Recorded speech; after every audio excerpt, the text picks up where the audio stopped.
dadka hadda aniga daawada qaataa waxay u badan yihiin qurba joogta laanno dadkayga gudaha jooga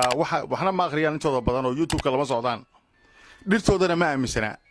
gaal cadaana wuxuu u soo qoray waxay u qabaan inay yihiin magaranaysa oo dhirta ambiyada isku daaweyn jiray halkan waxaan uga gudbinayaa fariin gabdhaha Soomaalida maadaama dhalinyaradii aan simiraar u qabtay wiilashii oo su'aalo badan aan isla fahamnay waxaan idinka codsanayaa gabdhaha Soomaaliyeed maadaama qoyska lamaanuhu ay ka camanayaan biyo degdega waxa sababa qayb bay ka qaateen gabdhuhu inay asturaan awradooda la rabaa jirkooda istadaan gabdhaha Soomaaliyeed oo sidii asalka ahayd oo Ilaahay noo abuuray oo asalka ahayd diinteenu ay qabtay wiilashii dhalinyarada markaan kula taliyo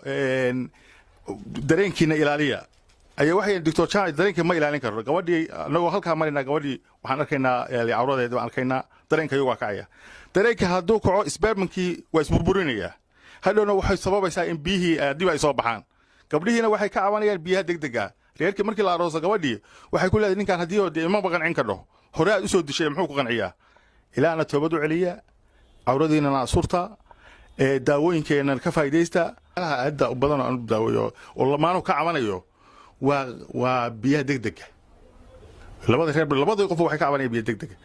degdega maxaa keena marka waxaa keena isbeemkaago inta kacay noqday waxaa keena siigada waxaa keena xanuunka galaha la yiraahdo ama fashinka la yiraahdo marka dadweynaha idaawanaya ama maqlaya waxaan u soo saaray daawo la yiraahdo handbrake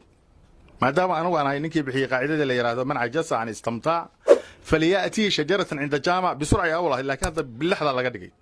example hada haweenka oo kale afar nooc ugu dhacay fashinku war xilliga caadada ku xanuunsatana nabar iyo qandhalaba waa yeelataa marra waxaa burbur xilligiisa oo muqaddamaad iyo mutaakhir buu keenaa laba jeer midabkiisa isbedela xilliga oo midabka isbedelo gabadha spermkeedu shaqeyn mayo ilaahayna wuxuu ii sahlay daawooyin saxaya oo caadadii saxaya raga oo kale dawaataan iyo hadda koor galuhu waa saddex galanug iyo galabar iyo galqajir baa leeyahay mar labada xaniyood baa ku dheeraanaysa mar way kala dheeraanayaan mar xaniyi xubintii taranku yaraanaysa marka handbrake baan soo saaray baa la yiraahdo qof labada qof markay heshiiyaan waliba gabadhu ay ku amadho sida baabasiirka kale baabasiirku waa saddex nooc mar wuxuu galaa dabada wareegeeda banaanka neero burburun baa dawo samaysa mar wuxuu galaa walamadka afkiisa oo qanjiro burburun bulay fartu gaadho oo qofka saxaradu dhinac uga timaada